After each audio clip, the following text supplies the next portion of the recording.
कृष्णा साथियों, मैं भी कृष्णा ज्ञानधारा चैनल में आपका स्वागत करती हूँ। कैसे हैं आप? आपके अच्छे स्वास्थ्य और सुखद जीवन की मंगल कामना करती हूँ।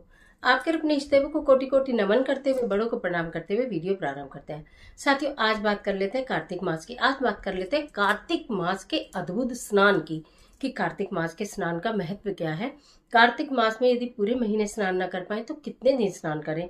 अगर हम शीतल जल से स्नान न कर पाए या ब्रह्म मुहूर्त में स्नान न कर पाए, सूर्योदय तक स्नान न कर पाए, तो हम कब करें और कैसे करें और कितने दिन करें और क्या हम दान करें। चमत्कारी महीना है कार्तिक माह का, इसमें हम क्या करें। स्नान से संबंधित, दान से संबंधित सारी जानकारी लेकर आज की वीडियो में आपके बीच में। चलिए झटपट वीडियो प्रारंभ कर लेते हैं।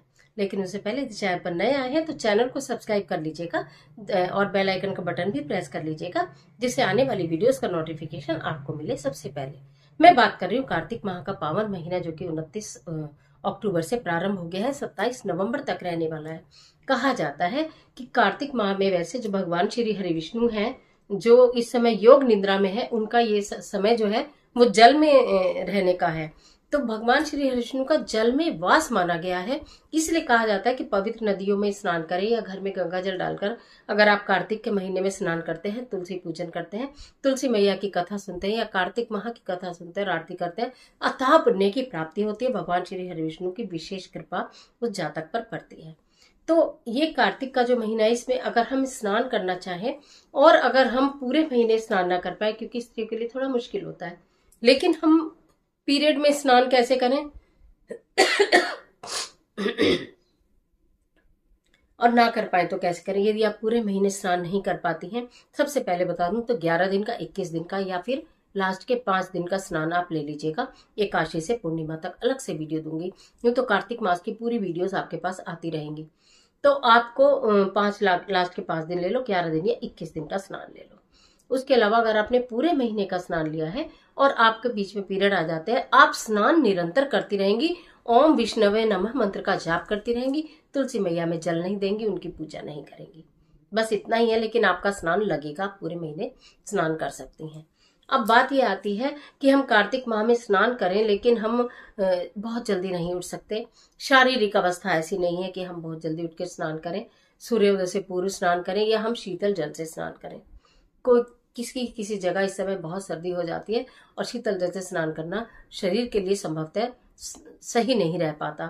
तो उस अवस्था में क्या करें। देखिए, कहते हैं ना, मन चंगा तो कठौती में गंगा। जितनी भी धरती पर पवित्र नदियां हैं, उनमें इतने तीर्थ स्थानों पर जाकर उन पवित्र नदियों में स्नान करने का जितना पुण्य मिलता है, उतना ही पुण्य कार्तिक माह में स्नान करने का मिल जाता है। अगर आप नहीं पवित्र नदियों में जा पा रहे हैं तो गंगा जल अपने पास रख के पहले पात्र में गंगा जल डालें। देखिए, फिर बता रही हूँ, पात्र में पहले गंगा जल डालें, फिर जल डालें। अगर गंगा जल में आप कितना भी जल मिला लो, सारा जल जो है वो गंगा जल हो जाता है। लेकिन आप पहले जल भरेंगे और उसमें बूंद डालेंगे तो उतना ही जल जो वो गंगा जल बनेगा। तो इसलिए मैं बताती हूँ कि पहले गंगा जल डालो, फिर जल। आप घर में गंगा जल डालकर स्नान कर सकते हैं। इसके साथ साथ आप बहुत अधिक जल्दी नहीं उठ सकते, तो आप 6:30 बजे तक या 7 बजे तक ज्यादा से ज्यादा आप स्नान कर ले, जब तक कि सूरज की लालिमा ज्यादा ना आए। क्योंकि अगर सूर्य अपनी पूर्णता पर आ जाते हैं तो उसके बाद स्नान करने का कोई महत्व रह नहीं जाता है। उगता हुआ सूरज हो उस समय तक भी आप स्नान कर ले, उत्तम रहेगा। ठीक है। अब बात आती है कि आप शीतल जल से स्नान नहीं कर पाते तो क्या गुनगुने से कर ले, कर लो। भगवान जी ने ये कभी भी नहीं कहा कि अगर आप शारीरिक पीड़ा में हो तो आप कष्ट देकर मेरी पूजा करो। आपके भाव शुद्ध होने चाहिए, आपके मन में एक संकल्प होना चाहिए, आपके मन में एक श्रद्धा और एक विश्वास होना चाहिए, बस। तो आप पानी गुनगुना करके भी नहा सकते हो। पानी गुनगुना करके नहा लो, सूर्योदय हो जाए उसके बाद 6:30 बजे तक, जब सूर्य हल्की हल्की लालिमा पे हो, लग रहा है कि सूर्योदय का समय हो गया, तब तक नहा के पूजा कर लो। जब आप स्नान करोगे, स्नान के नियम सिर्फ ये है कि आपने कार्तिक स्नान किया।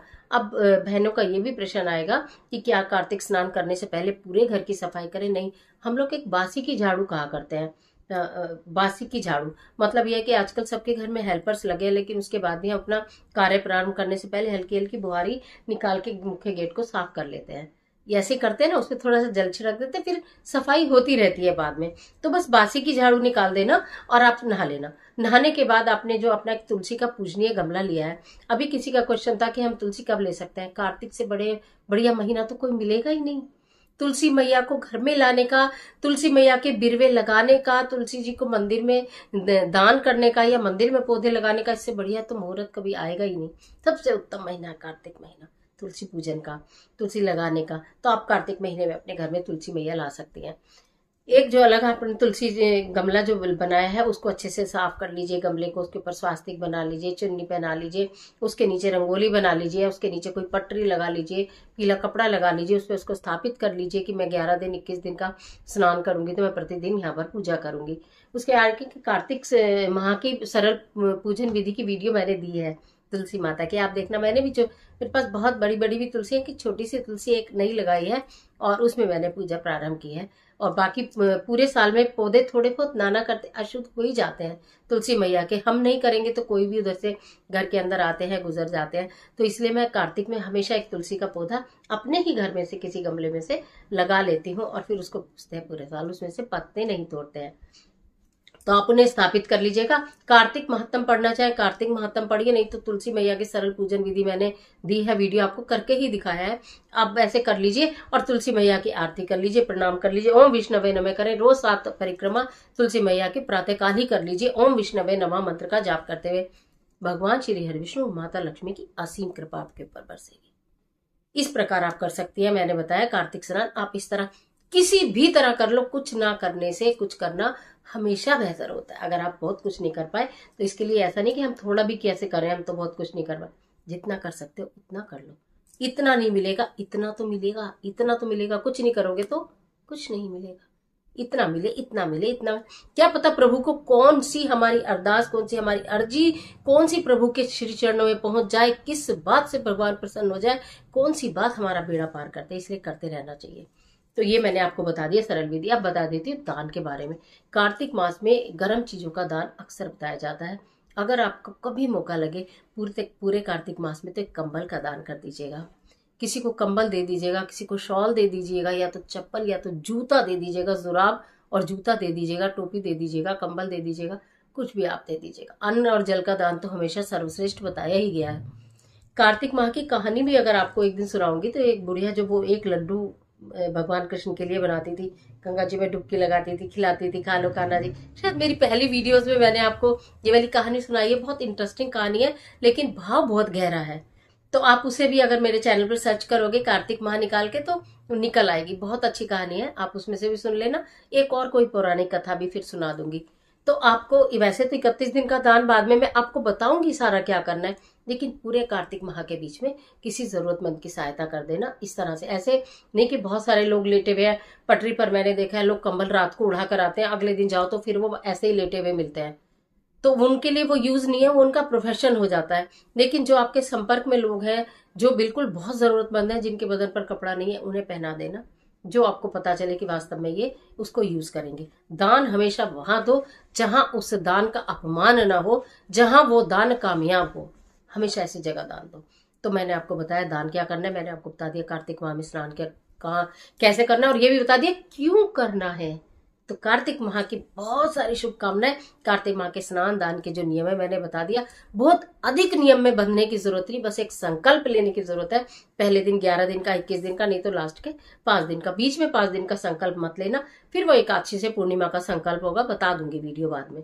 फिलहाल अब 11-21 दिन का आप लेना चाहें या पूरे महीने का लेना चाहे, पीरियड में आपका जो स्नान है वो व्यर्थ नहीं जाएगा। बस पूजा दूर से करनी है ओम विष्णवे नमः मंत्र के जाप के साथ। आज के लिए इतना ही, इजाजत दीजिए। आशा करती हूँ वीडियो आपके लिए बहुत उपयोगी साबित होगी। मिलते हैं एक और जबरदस्त वीडियो के साथ, तब तक हंसते रहिए, मुस्कुराते रहिए, अपना और अपने अपनों का ख्याल कीजिए। वीडियो अच्छी लगे तो लाइक कीजिए, जितना चाहे अपने फ्रेंड के साथ शेयर कीजिए, और कमेंट बॉक्स में ओम नमो भगवते वासुदेवाय जय तुलसी मैया जरूर लिखिए।